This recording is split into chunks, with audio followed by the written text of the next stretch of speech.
Estamos de volta com Sempre com Você, neste dia 5 de julho de 2018, gente. Quero lembrar vocês que está chegando a data do desligamento do sinal analógico. Dia 14, de agosto vai ser desligado o sinal analógico em Campo Grande, região. E se você não tiver adaptado, você vai ficar sem sinal na sua televisão, tá? Você não vai assistir mais a televisão. É isso aí. Então, para quem é inscrito em projetos sociais do governo, Bolsa Família, Minha Casa Minha Vida, ProUni, tem direito ao kit de conversor digital gratuitamente. É só ligar no 147 ou então no Seja Digital, tá bom? No site do Seja Digital. O Seja Digital é responsável por essa transformação no Brasil inteiro. Então, em Campo Grande, não é no Brasil inteiro, tá? Em Campo Grande, dia 14 de agosto, vai ser desligado o sinal. Para quem não é inscrito em nenhum desses projetos, pode adquirir esse conversor digital. Você não precisa trocar de televisão necessariamente. Você pode adquirir o conversor digital. É um preço acessível nas lojas aqui em Campo Grande. E também fazer essa conversão na sua televisão. Não precisa trocar agora, assim. Às vezes, Antoniela, eu vou ficar assistindo televisão, eu não tenho como comprar outra televisão agora. Não precisa. Só instalar o conversor e tá resolvido, tá bom? Eles dão instruções também pelo 147, tudo direitinho. Então é só ligar 147 e obter as informações. Pelo que eu fiquei sabendo, gente, ainda tem metade da população que ainda não tá com conversor, não ligou, não sabe como é que é. E a gente precisa agilizar isso, senão vocês vão ficar sem assistir a programação da TV Imaculada, que eu sei que pra vocês é especial, né? Não pode ficar sem, tá bom? Qualquer dúvida, 147. E eu recebo hoje mais uma vez aqui, Dr. Ali Salum, bem-vindo! Boa tarde, obrigado. Sempre uma alegria receber o convite e poder ajudar vocês. A gente que fica feliz de receber você aqui hoje pra gente falar de comunhão parcial de bens, né? A gente, na verdade, da outra vez que você veio, nós conversamos sobre união estável, casamento. A diferença. E a gente entrou nesse assunto, né? Aí você falou assim, a gente podia no próximo programa falar sobre isso, né? Que eu acho que é muito importante a gente saber, né? Até mesmo antes de casar, né, Ali? Perfeito. Pois é. Agora, sim, no Código Civil a gente tem 4 regimes de bens, né? Quais são eles? A gente vai falar hoje especificamente de qual? Nós temos 4 regimes de bens hoje no Código Civil. Temos a comunhão parcial de bens, que é o tema de hoje. Temos a comunhão universal de bens. Temos a separação de bens. E temos a participação final nos aquestos. Esses são os regimes especificados pelo Código Civil.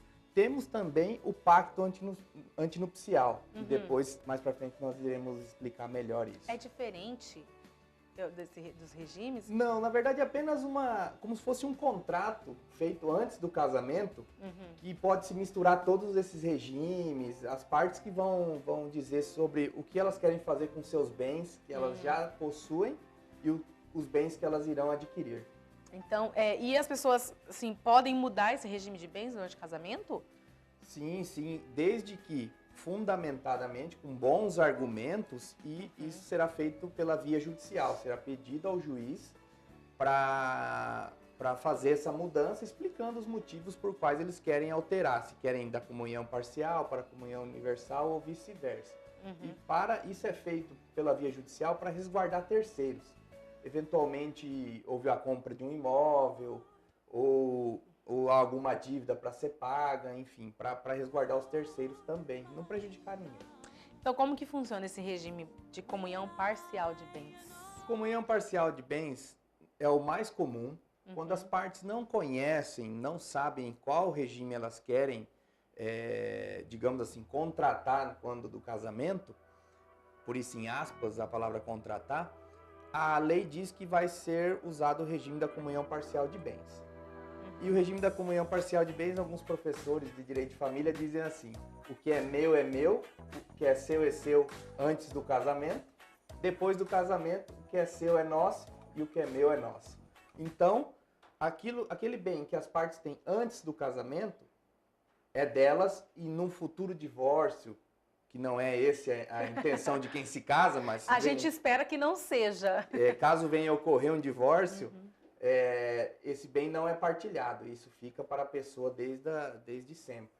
Agora, todos os bens que foram adquiridos durante o casamento, esses sim são divididos entre os noivos, entre os nubentes, entre os cônjuges. É verdade, você vai achar a palavra nubentes. Eu fui pesquisar, falei nubentes, o que é nubentes? Depois lendo o texto, no contexto a gente acaba entendendo, mas só vocês mesmos da área de direito, né, Ali, para poder entender tudo isso, né? Existe muitas palavras difíceis, hoje tem até uma campanha para retirar um pouco dessa tradição arcaica, dessa tradição muito rebuscada de linguajar, porque o direito deve alcançar a sociedade, não só nós que somos os operadores do direito. Então, quem nos procura muitas vezes não tem esse conhecimento técnico dessa parte da língua portuguesa, então por isso não seria necessário. Então, como é que ficam os bens nisso? O que adquiriu antes é... A pessoa, quando é solteira, eventualmente ela pode adquirir algum carro, alguma casa. Vindo a se casar, esse bem não entra, e depois vindo a se divorciar no regime da comunhão de bens, esse regime não entra na partilha de bens. Esse fica excluído. Depois do casamento, se ela vier a comprar um imóvel, mesmo que só com dinheiro dela, ou com dinheiro de ambos, ou eventualmente se uniram para ter esse bem, esse imóvel, depois do casamento, ou esse carro, esse sim será dividido. Geralmente em 50% para cada um. Agora, Ali, e quando, por exemplo, o casal é noivo, né? E eles vão juntos comprar um carro ou um apartamento, mesmo sem previsão de casamento. A gente sabe que hoje em dia o pessoal fica noivo e começa a preparar as coisas, né? Não, vamos comprar uma casa, vamos comprar um carro, vamos estabelecer, a gente se estabelecer melhor para poder casar de fato. E como que fica isso lá? Porque a casa fica no nome de uma pessoa só, não fica? Se compra uma casa. Só que eles estão pagando juntos. Sim, sim. Geralmente é um pouco delicado isso, porque até que ponto esse noivado não já estaria constituído uma união estável? Até que ponto também isso não seria assim, seria necessário? Por que não esperar o casamento? Ou como é que prova que fez o pagamento antes? Mas o ideal, realmente, faça-se um contrato de condomínio, faça-se institua um condomínio sobre aquele bem, né? Que ambos estão adquirindo aquele bem. Eu acho que é o mais seguro a se fazer. Como que é isso, estabelecer um condomínio?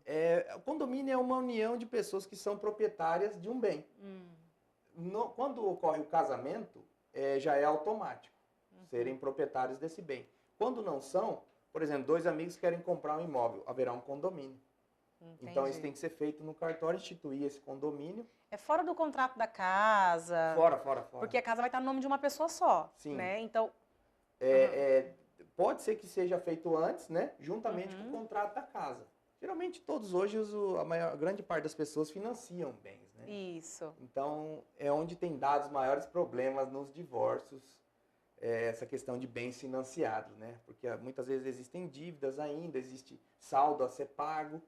Então esses são os temas que nós temos maiores problemas quando vai fazer a divisão de bens num divórcio. Existem alguns itens que se excluem desse regime de bens? Sim, existem alguns itens. Por exemplo, se você se casou não tinha nenhum bem, mas seu pai tinha bens e vem a falecer, esse imóvel, esse carro que você vem a receber por herança, ou eventualmente por doação do seu pai, estando ele vivo, esse imóvel, esse bem, ele não entra na partilha. Então, suponhamos que você se case, você não tem nada e recebe por doação ou herança uma fazenda. Essa fazenda não entrará na partilha de bens se existir um divórcio.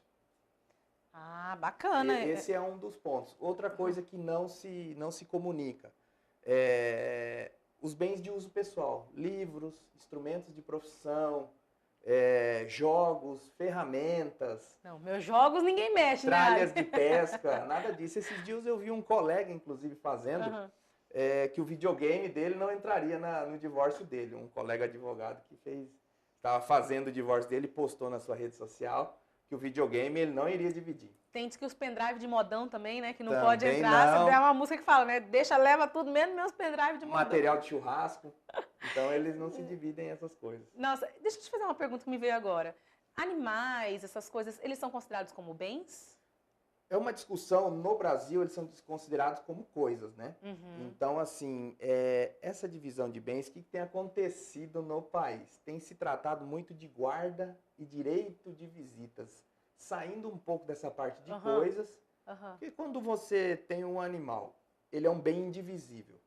teria que fazer ou um acordo ou ver qual a situação, quem ficaria com o quê, se é possível vender, porque não tem como dividir ele, né? Não é igual temos 50 mil reais, divide-se no meio. Mas aí, em outros países, já tirou-se os animais dessa questão de coisas e tratou-se como animais mesmo, como um ser vivo. E neste caso, a jurisprudência tem regulado quem terá a guarda do animal e quem será o visitante. Como quem terá um o direito, filho mesmo. Como um filho, como uma criança, como um adolescente. Tal qual esse jeito. É assim que está evoluindo a justiça. E você falando isso me veio agora. Eu tenho uma amiga que ela tem 2 cachorrinhos e ela se divorciou e eles ficam revezando os cachorrinhos mesmo, né? E a justiça já tem tido vários casos sobre isso. Que o cachorro da família ficará 15 dias na casa de um, 15 dias na casa de outro. Quem for viajar, deixa com um, deixa com o outro. O cachorrinho fica só na morga, né? Que é bem tratado lá, bem tratado aqui. Dá tudo certo. A gente tocou um pouquinho no assunto, mas eu queria saber um pouquinho, assim, bem uma pincelada sobre a questão das heranças. Você falou que, por exemplo, um carro que você recebe como herança não entra na partilha de bens, né? Com relação às heranças, acontece assim também? Porque tem a herança de financeira, né? Tem dinheiro, essas coisas. Nesse caso, se o ascendente, o pai ou o avô desse casal, desse cônjuge, de um desses companheiros vem a falecer e ele recebe por herança, aí não tem a partilha. Mas, eventualmente, vocês adquiriram uma casa, quitaram uma casa e o homem vem a falecer, a partilha é feita normalmente. No regime da comunhão parcial de bens, 50%. Tendo filhos, um filho, 50% para cada um. Então, assim, teria que ver quantos filhos tem. É um tema para um outro programa também, que nós combinamos de falar só sobre isso. Vamos falar sobre isso. Mas, assim... Porque pode aparecer um filho também do nada, Exatamente. Mas, assim, teoricamente, divide-se tudo em partes iguais. Então, tendo um patrimônio, vai se fazer a divisão em partes iguais. Quem fica com a guarda do filho não altera em nada com relação à partilha de bens? Não altera em nada, nem a questão. Se era separado, divorciado, e tinha essa questão da pensão, provavelmente ele continuará recebendo essa pensão de alguma forma. Se for funcionário público, melhor ainda. Já desconta. Já desconta, já vem transferido, já sai da folha de pagamento. Agora, se for do ente privado, possivelmente essa pensão também vai para o filho, nos termos que foi acordado na época. Acho que outro tema que a gente pode trazer é a questão da pensão, né? Sim. Eu acho que é um assunto bem delicado, a gente conhece várias situações, né, de que às vezes se paga muito pouco, outras vezes pai ou mãe pede revisão, né? São casos também que acho que dá pra gente falar depois, né, Ali? Dá pra gente falar bastante, é um tema bem amplo, bem legal de ser tratado. Na verdade, para mim, todos os casos de direito de família você gosta, e né? Você gosta, né, Ali? Ali, então, quais são os cuidados que a gente tem que ter antes de se acordar um regime de bens? Eu acho que é verificar realmente essa situação dos imóveis e verificar o que vai ser de cada um, qual o regime, contratar um profissional, fazer uma pesquisa nos cartórios. Hoje, eles são bem instruídos, né? Os tabeliães têm um amplo conhecimento disso, juntamente com os advogados ou na defensoria pública, para qual regime melhor se adequa. Porque, eventualmente, você tem um dinheiro ou você trabalha, você continua trabalhando e lá na frente você quer comprar um imóvel só seu. Talvez o regime da separação de bens seria o melhor, né? E o regime da comunhão universal de bens, tudo se comunica, né?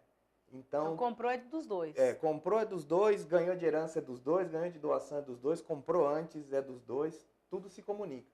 Isso se fazia muito no passado. É isso que eu ia perguntar. Eu acho que esse era o regime mais usado anticamente. Mais usado. No tempo dos nossos avós. Porque eles não separavam, né, Ali? Não separavam, né? Era uma outra. Namorava-se mais, ficava-se casado mais tempo. Né? Até que a morte separe mesmo. Exatamente. Hoje namora-se muito e fica-se casado pouco. Inclusive, Campo Grande subiu uma posição em divórcios no Brasil, segundo o IBGE e os dados. Gente. Nós estávamos em terceiro, agora fomos para segundo lugar.